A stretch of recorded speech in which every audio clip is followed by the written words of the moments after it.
Saudara-saudara, memang wihara ini perkembangannya luar biasa. Menjadi satu wihara yang cukup baik sehingga dijadikan juga objek turis, menjadi ikon untuk kota Balikpapan. Saudara-saudara, menghadapi turis baik yang dari umat Buddha.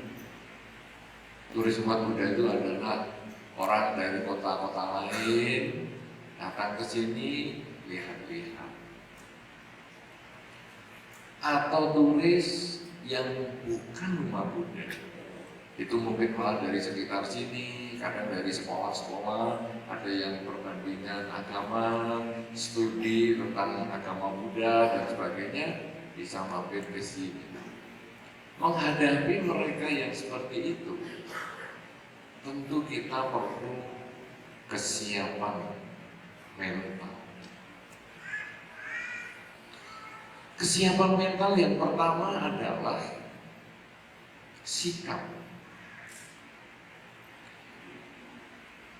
Kalau ada tamu di rumah kita, sangat baik kalau kita itu pertama dengan senyuman menyambut mereka. Anda sudah sering melihat orang di luar lingkungan Anda yang datang ke sini, yang mungkin Anda nggak kenal? Pernah? Sering? Ya? Apa yang Anda lakukan? Diam?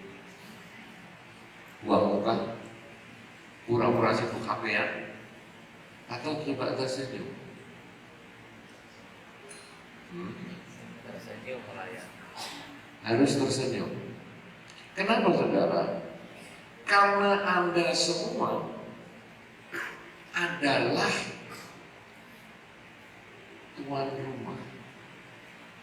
Anda umat Buddha menjadi tuan rumah di wihara ini. Kalau Anda berkunjung ke rumah orang, apakah itu teman Anda, apakah itu pelanggan Anda, apakah itu pacar Anda, ketika di rumah itu Anda ketemu orang dan diam melihat Anda mungkin mau nyoba senyum, dia tetap diam. Anda ngomong selamat pagi, tetap diam. Kira-kira kita jadi enak nggak itu? Rasanya tuh sombong banget ya. Nah, saudara, Anda semua adalah umat Buddha. Anda menjadi ujung tombak contoh agama Buddha. Jadi kalau ada orang datang, kemudian Anda tersenyum, rasanya membuat orang yang datang itu senang. Umat Buddha apa ya? Sama dengan kalau Anda tadi berkunjung ke teman Anda, berkunjung ke pacar Anda, berkunjung ke teman kerja Anda, disambut dengan senyuman. Bahkan senyuman itu tidak harus yang punya rumah, pembantu rumah tangga yang bukakan pintu misalnya satpamnya, itu pun sudah membuat kita senang, merasa diterima. Apalagi kalau kita bisa ngomong sedikit. Dari mana? Ini pertanyaannya ini Indonesia banget. Dari mana? Kenapa saya katakan Indonesia banget? Karena kalau di beberapa negara lain, pertanyaan dari mana itu jawabnya agak aneh. Ngapain kamu tanya-tanya? Dari mana? Ngapain tanya-tanya? Ya loh. Tapi kalau Indonesia banget, dari mana? Dia akan jawab dari sini saja. Atau kalau yang paling parah adalah dari parkiran. Oh iya dari parkiran, tapi itu Indonesia banget. Anda tentu kalau naik pesawat juga sering dikatakan, atau Anda ketemu orang naik kendaraan umum, sendirian aja ya. Jelas sendirian. Masih ditanya, sendirian aja. Terus kalau naik pesawat dari Balikpapan ke Jakarta, sampai di atas pesawat itu masih ditanya, mau ke Jakarta ya? Ya iyalah, ini pesawat ke Jakarta. Masa mau turun Kerawang? Terjun atau gimana? Tapi itu Indonesia banget. Jadi kalau Anda datang orang, kemudian Anda mengatakan dari mana? Itu juga hal yang umum berarti agak menjawab.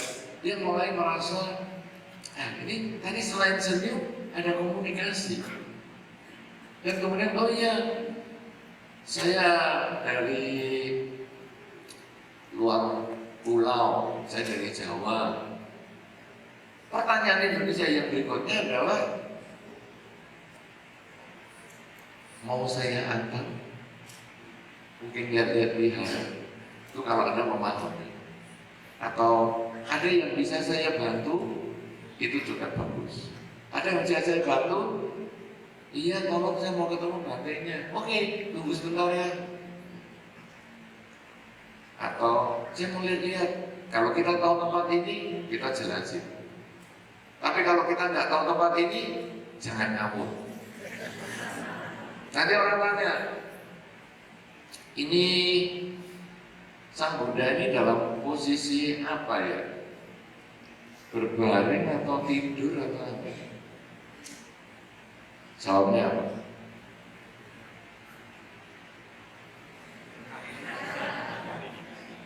Berbaring, tidur atau apa ya? Hah? Hari ini mana itu apa? Saya ini orang yang tidak ngerti agama Buddha. Hari ini mana itu apa? Bapak? Ini bapak? Loh kok saya sering lihat begini nih kok Buddha tidur? Bedanya di mana?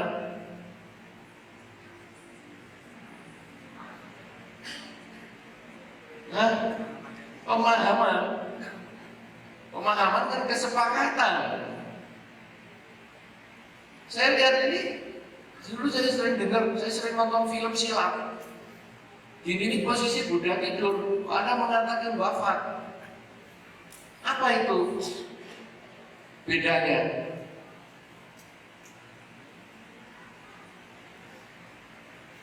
Apa bedanya? Apa? Tangannya kenapa? Posisi tangan kenapa? Bedanya kalau Sang Buddha digambarkan sedang tidur dengan wafat, posisi tangannya beda di mana?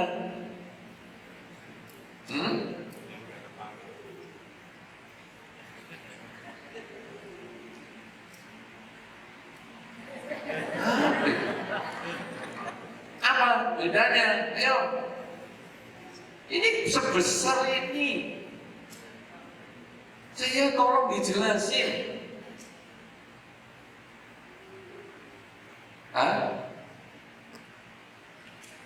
Bedanya gimana? Ada orang Buddha bukan, ada orang wihara sini bukan. Saya orang yang nggak tahu apa-apa ini nggak bisa dijelasin. Bedanya di mana? Tidur sama bapak.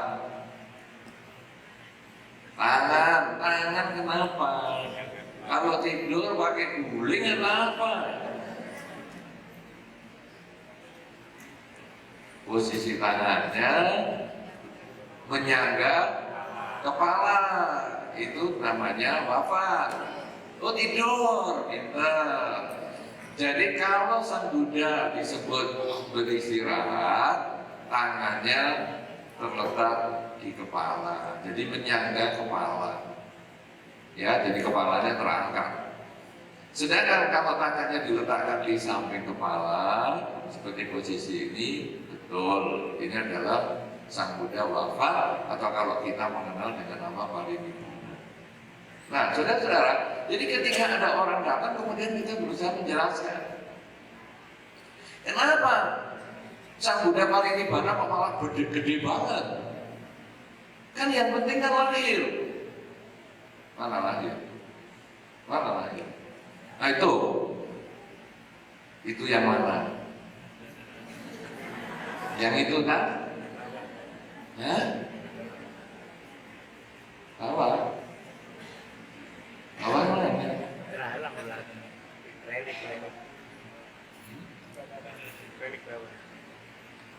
Apa sini? Minyak kan? Minyak goreng. Mana? Kenapa kalau yang wafat gedenya segini, lahir kok malah nggak jelas? Padahal wafat itu kan peristiwa penderitaan, peristiwa berpisah dengan yang dicinta. Kenapa jadi sebesar ini? Kalau lahir kan kita happy, ada kelahiran seorang Pangeran Siddhartha, kita kan harusnya bahagia atau mencapai kesucian, kan harusnya lebih bahagia. Karena tanpa ada kesucian Pangeran Siddhartha tidak akan ada agama Buddha. Tapi kenapa kok wafat malah yang gede banget? Wah, jawabnya.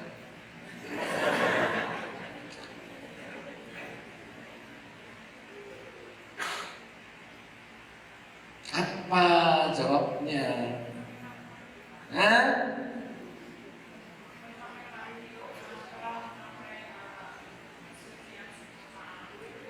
Loh, saya pernah baca, walaupun saya bukan umat Buddha, saya pernah baca mencapai kesucian itu kan ketika di bawah pohon Bodhi. Itu Pangeran Siddhartha mencapai kesucian menjadi Buddha. Saya pernah baca dan nonton film silat atau nonton riwayat Sang Buddha. Tapi kenapa kok malah meninggal ini kok jadi dipatungkan? Segede ini lagi ruangan ini habis untuk Buddha rumah yang berbaring atau wafat ini.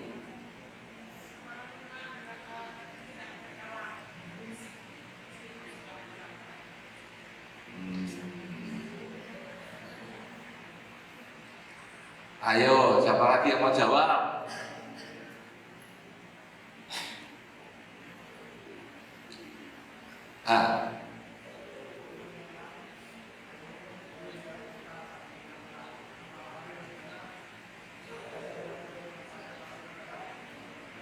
Walaupun Sang Buddha sudah parinibbana, kita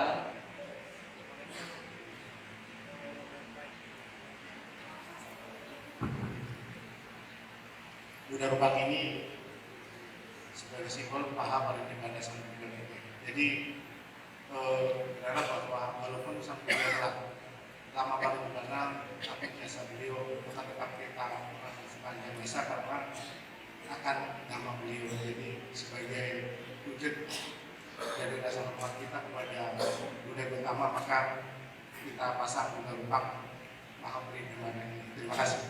Tuh, ada yang punya ide lain jawabannya?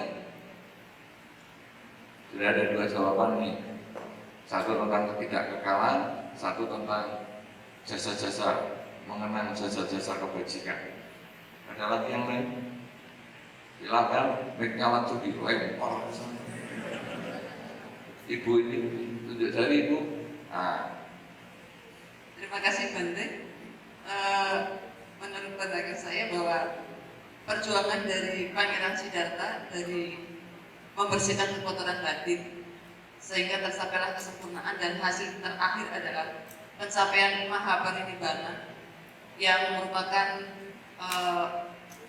kesempurnaan yang tidak akan terlahir kembali, dan ini merupakan perwujudan dari perjuangan seorang Pangeran Siddhartha yang akhirnya mencapai suatu kesempurnaan tertinggi, kemudian diwujudkan dengan Buddha Rupang ini supaya kami sebagai umat Buddha selalu mengenang bahwa perjuangan seorang manusia biasa tetapi akhirnya bisa mencapai suatu keberhasilan yang patut dan harus kita teladani untuk mencapai hal yang sama seperti yang dicapai oleh Sang Buddha. Dengan Buddha Rupang ini kami sebagai umat Buddha ingin untuk berjuang supaya bisa seperti yang dicapai oleh Siddhartha Gautama. Ya, iya bagus. Paling tidak ada 3 jawaban. Tapi tentu masih kalau kita tanya akan banyak sekali jawabannya. Saudara-saudara, kalau kita berbicara tentang intisari agama Buddha, nanti akan ada hubungannya dengan pembuatan patung yang sedemikian besar, proses perpisahan, meninggal, baik nanti dengan motivasinya membangkitkan semangat ada orang yang sedemikian luar biasa, atau motivasinya nanti untuk mengenang jasanya, atau untuk ketidakkekalan. Kita akan melihat sekarang apa sih ajaran Sang Buddha sedemikian luar biasa ini kalau diringkas hanya dijadikan satu kalimat yang belum tentu ada di buku, tapi pengertiannya di buku.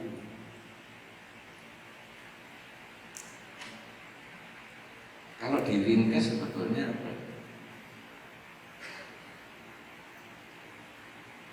Hidup itu tidak kekal.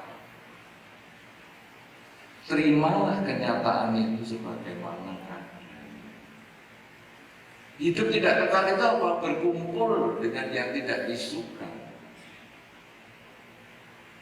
berpisah dengan yang dicinta. Itu adalah kesunyataan yang pertama. Bahwa hidup ini berisi ketidakpuasan karena bertemu dengan yang tidak kita sukai dan berpisah dengan yang dicinta. Ini adalah dasar ajaran Sang Buddha. Sehingga kalau kita lalu menyadari kenapa berisi ketidakpuasan, karena adanya keinginan, ingin selalu bertemu dengan yang dicinta, ingin selalu berkumpul dengan yang dicinta, ingin selalu menolak yang tidak disuka. Kalau dasarnya adalah keinginan, berarti ketika keinginan itu bisa dikendalikan, maka timbullah kebahagiaan. Kalau sudah tahu bahwa penyebabnya adalah keinginan, tahu cara penyelesaiannya itu adalah dengan pengendalian keinginan, maka akhirnya ada cara-cara pengendalian keinginan yang disebut jalan mulia berwujud nyata. Jadi 4 kesunyataan mulia itu adalah kurikulum. Kalau sebagai guru, Pak Sugio juga guru tidak? Ibu Mariono juga masih guru. Ya. Pak Mariono masih guru. Kemarin mau pensiun siapa? Pak Mariono, tahun berapa nanti pensiun? Tahun ini atau tahun depan? 2018 berarti. 2018. 2 tahun yang lalu. Sudah pensiun tapi masih ngajar. Masih. Sebagai guru selalu punya pedoman yang disebut kurikulum. Jadi kalau kita mau ngajar, ini sudah apa ya, sepanjang tahun ini mau ngajar apa? Itu sudah ada. Dan kurikulum agama Buddha adalah 4 kesunyataan mulia. Itu yang diajarkan oleh Sang Buddha pada saat pertama kali khotbah Sang Buddha di dalam Dhammacakkappavattana Sutta. Bahwa hidup ini berisi ketidakpuasan. Itu yang pertama. Yang kedua, ketidakpuasan itu ada sebabnya, yaitu keinginan sendiri. Yang ketiga, kalau keinginan ini bisa dikendalikan, tercapailah kebahagiaan. Yang keempat, cara untuk pengendalian keinginan yang disebut jalan mulia berwujud nyata. Nah, ketidakpuasan itu bertemu dengan yang tidak disuka dan berpisah dengan yang disuka. Dan itu dilambangkan dengan rupa parinibbana, kematian. Candi Borobudur adalah stupa besar. Stupa adalah lambang